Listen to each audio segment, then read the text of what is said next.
Bienvenue à vous dans cette nouvelle vidéo où on va parler d'épargne et plus particulièrement des livrets d'épargne bancaire réglementés.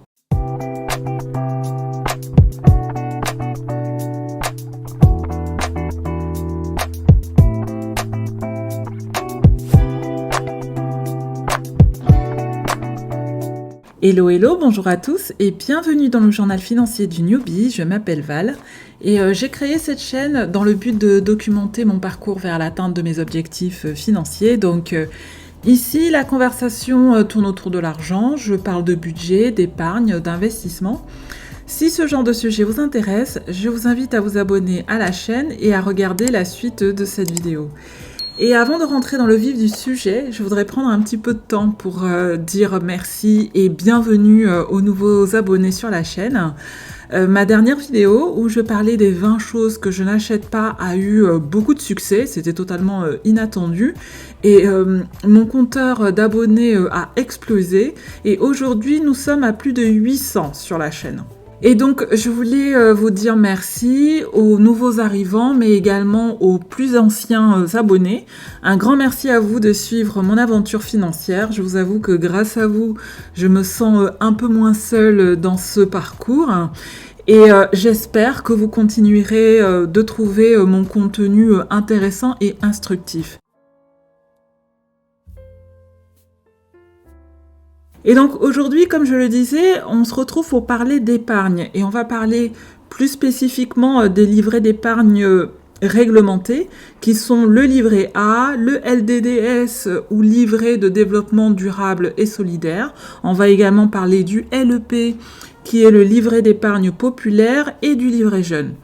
En fait, cette vidéo, j'ai eu l'idée suite à des questions que j'ai reçues de la part de certains d'entre vous. Vous n'êtes pas sans savoir que les taux d'intérêt de ces livrets ont évolué à la hausse au cours de 2022 du fait du contexte inflationniste. Et de ce fait, j'ai eu des questions sur la manière dont on calcule les intérêts dans le cadre de ces livrets. Et donc pour parler de ce sujet, cette vidéo sera divisée en deux parties. Dans un premier temps, nous verrons les caractéristiques de ces livrets d'épargne, puis dans un deuxième temps, nous verrons la méthode de calcul des intérêts.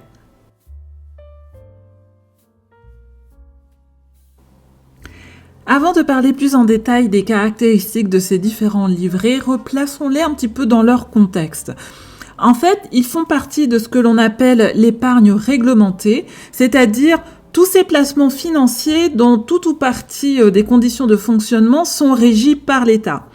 Donc, dans l'épargne réglementée, on compte les livrets bancaires que l'on va étudier aujourd'hui dans cette vidéo, mais également l'épargne logement, qui est caractérisée par le compte épargne logement ou CEL, et par le plan épargne logement ou PEL. L'épargne réglementée en France, c'est loin d'être quelque chose de négligeable. En fait, son encours total était de 834 milliards d'euros à fin 2021, ce qui représente 14% du patrimoine financier des Français, selon une étude de la Banque de France. Ainsi comme on peut le voir, ces produits constituent un des principaux éléments de la stratégie d'épargne pour une grande partie des Français. Et donc, que représentent ces livrets bancaires dans le total de l'épargne réglementée ? Eh bien, nous avons en tête le livret A qui représente 39% de l'encours de l'épargne réglementée. Il est suivi par le PEL avec 35%, le LDDS quant à lui pèse pour 15%, le CEL et le livret jeune cumulés représentent 6% de l'épargne réglementée de 2021. Et enfin, le LEP ferme la marche avec 5% du total de l'encours. Intéressons-nous maintenant aux caractéristiques de ces 4 livrets bancaires que sont le livret A, le LDDS, le LEP et le livret jeune. Tout d'abord, ces livrets, ce sont des produits de placement, ce sont des produits d'épargne qui permettent de mettre de l'argent de côté. Ils permettent de se constituer une épargne qui est disponible à tout moment et cela sans frais, sans risque et le capital est garanti. Il faut savoir qu'il est interdit de détenir plus d'un livret de chaque catégorie. Ainsi, on ne peut pas avoir plus d'un livret A. Et si on est éligible, on ne peut détenir qu'un seul LEP, qu'un seul livret jeune ou alors qu'un seul LDDS. Par contre, rien n'interdit de détenir de manière simultanée un livret A, un LDDS, un livret jeune et un LEP. Et cela, bien évidemment, à la condition de remplir les conditions d'éligibilité pour pouvoir ouvrir un de ces livrets. Une chose importante aussi concernant ces livrets, c'est que le montant des dépôts est plafonné. On est donc limité dans le total des sommes que l'on peut placer sur ces comptes. Comme nous le verrons un petit peu plus loin dans la vidéo, les plafonds vont être différents d'un produit d'épargne à l'autre. Le taux de rémunération de ces livrets est déterminé par les pouvoirs publics.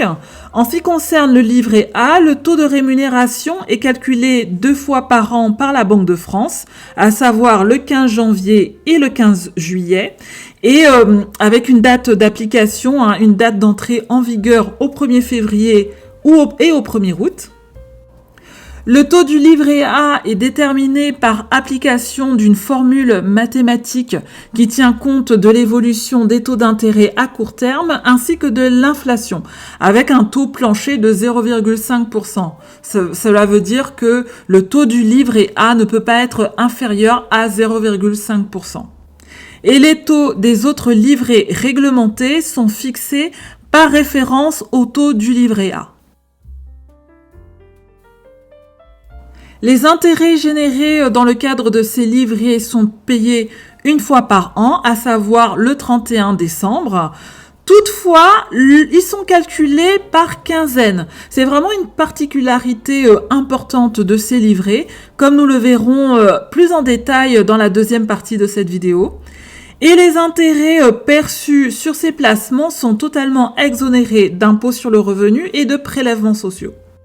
Et enfin, si vous ne le savez pas, une partie des fonds qui sont collectés via ces comptes d'épargne sont reversés à la Caisse des dépôts et consignations, c'est-à-dire à l'État, afin de financer principalement le logement social et la politique de la ville.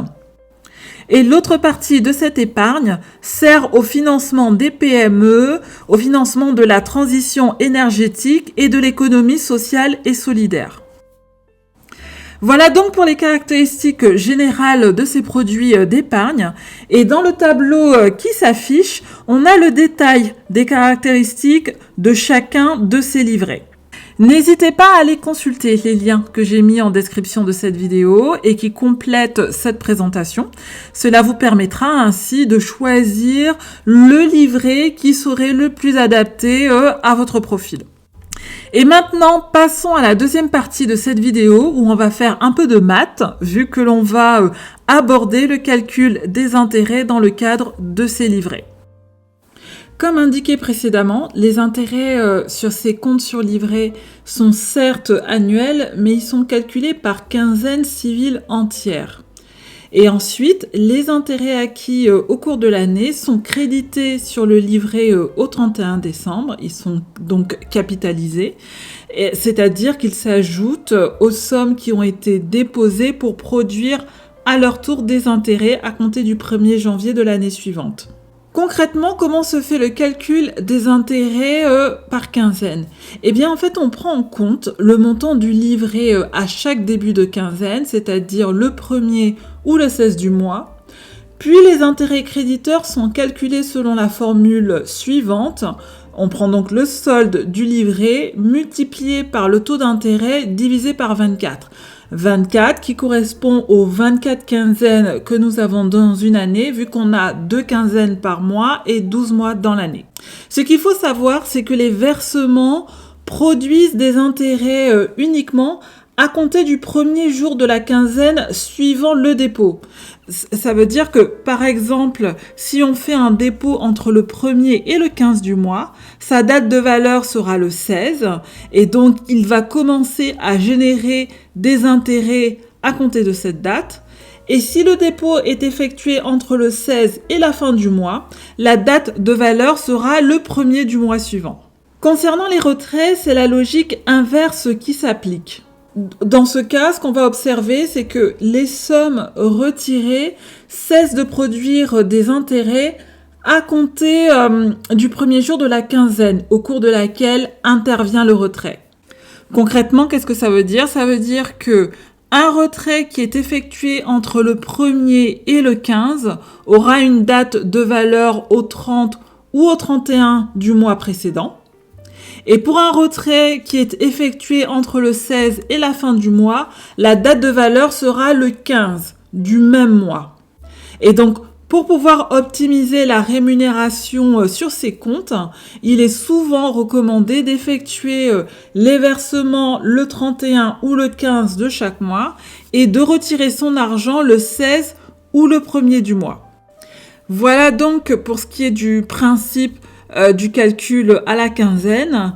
Et ce qu'il est également important de savoir, c'est que le taux d'intérêt qui sera appliqué lors du calcul des intérêts créditeurs, c'est celui qui est en vigueur à la date de la quinzaine.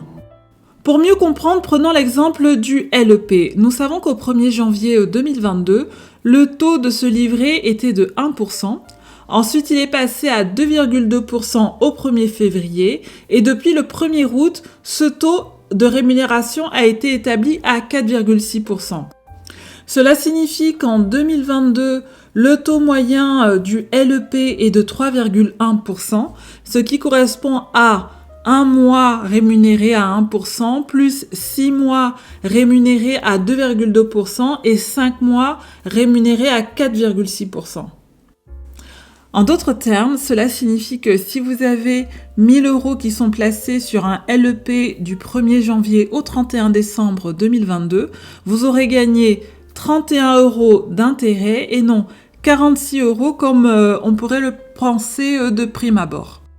Et donc dans le tableau qui s'affiche, on a un aperçu des intérêts gagnés en 2022 avec les différents livrets d'épargne réglementée pour une épargne de 1 000 €. Prenons un exemple pour illustrer ce que nous venons de voir sur la méthode de calcul des intérêts dans le cadre de ces livrets d'épargne réglementés. Imaginons que l'on ouvre un LEP le 5 février avec un dépôt de 1 000 €. Le 15 mars, on fait un nouveau dépôt de 250 € sur ce livret. Le 3 avril, on retire 50 €. Et le 20 octobre, on fait un dépôt de 200 €. Et donc, selon la règle des quinzaines, notre dépôt initial va commencer à générer des intérêts à compter du 16 février. Quant au dépôt que l'on fait le 15 mars, il produira des intérêts à compter du 16 mars. Le retrait de 50 € que l'on fait le 3 avril aura une date de valeur au 31 mars et donc ils vont cesser de générer des intérêts à compter du 1er avril. Et en ce qui concerne le dernier mouvement effectué sur ce compte, au 20 octobre, les intérêts, eux, vont commencer à être générés à compter du 1er novembre. Et dans le tableau qui s'affiche, on a le détail du calcul des intérêts par quinzaine. Ainsi, on peut voir qu'au cours des 3 premières quinzaines de l'année, le solde du livret étant nul, on ne gagne aucun intérêt. Le versement qui aura été effectué le 5 février à l'occasion de l'ouverture de ce LEP aura une date de valeur du 16 février et donc le solde passe à 1 000 € à cette date. Et les intérêts générés seront de 92 centimes vu que le taux de rémunération du LEP est de 2,2% à partir du 1er février. Le versement du 15 mars va porter le solde du livret d'épargne populaire à 1 250 €. Par contre, ce sera à partir du 16 mars qu'ils vont commencer à générer des intérêts et donc on va gagner à cette date 1,15 € d'intérêt. Puis le retrait de 50 € du 3 avril.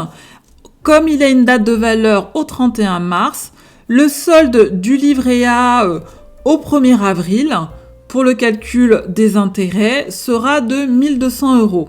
Et donc, les intérêts vont passer à 1,10 € par quinzaine. À partir du 1er août, ce qui se passe, c'est que le taux de rémunération du LEP passe à 4,6% et donc les intérêts vont augmenter et passer à 2,30 € par quinzaine. Et enfin, le dépôt du 20 octobre sera pris en compte pour le calcul des intérêts de la quinzaine qui débute le 1er novembre.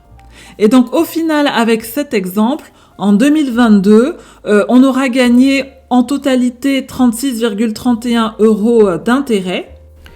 Ils seront ensuite capitalisés au 31 décembre, ce qui va faire passer le solde de notre livret à 1436,31 €. Et c'est sur cette somme que seront calculés les intérêts l'année suivante selon le même schéma. Voilà donc comment sont calculés les intérêts dans le cadre de ces livrets bancaires réglementés. Comme beaucoup de Français, je dispose de ces livrets d'épargne. Moi, je les utilise pour tout ce qui est épargne de précaution et pour mon épargne à court terme. Donc, je dispose de ces livrets et j'avais une connaissance un petit peu basique de la méthode de calcul des intérêts par quinzaine.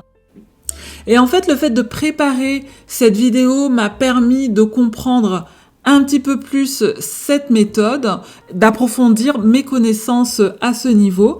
Et vous, dites-moi en commentaire, est-ce que vous possédez vous-même un de ces livrets d'épargne? Et surtout, est-ce que vous connaissiez la méthodologie de calcul des intérêts dans le cadre de ces livrets?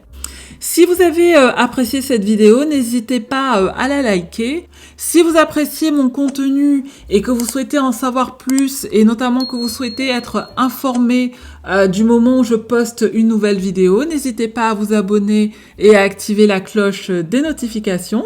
Je vous remercie beaucoup de m'avoir écouté et je vous dis à très bientôt dans une prochaine vidéo.